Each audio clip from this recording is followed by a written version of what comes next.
అందరికీ once again welcome back to our channel super fast news.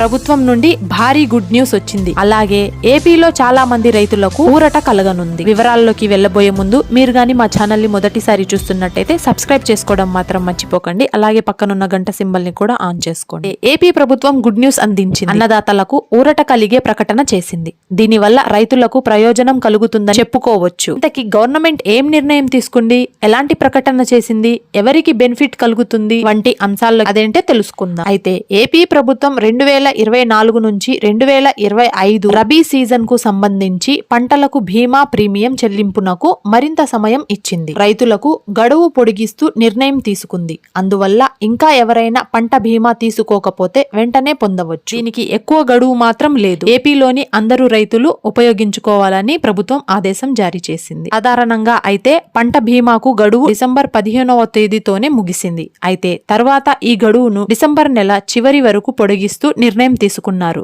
మళ్లీ ఇప్పుడు మరోసారి డెడ్ లైన్ పొడిగించారు. జనవరి 15 వరకు గడువు పొడిగిస్తూ నిర్ణయం తీసుకున్నారు. అందువల్ల అన్నదాతలు ఎవరైనా ఇంకా పంట బీమా తీసుకోకపోతే వెంటనే అప్లై చేసుకోవచ్చు. మీరు పండించే పంట ఆధారంగా బీమా ప్రీమియం మొత్తం కూడా మారుతుంది. అయితే ఈసారి డిసెంబర్ నెలలో కూడా వర్షాలు పడ్డాయి. అందువల్ల రబీ సాగు కొంత ఆలస్యం అయ్యిందని చెప్పుకోవచ్చు. అయితే ఈ క్రమంలో ప్రభుత్వం తాజాగా పంట బీమా గడువు పొడిగిస్తూ నిర్ణయం తీసుకుందని చెప్పుకోవచ్చు. అన్నదాతలు దగ్గరిలోని కామన్ సర్వీస్ సెంటర్ కు వెళ్లి పంట బీమా తీసుకోవచ్చు.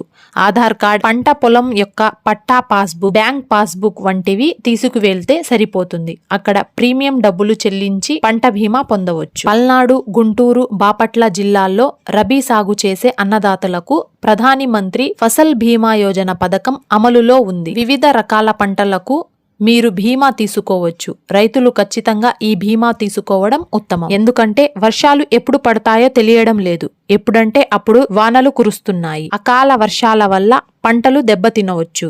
దీనివల్ల ఇబ్బందులు రావచ్చు.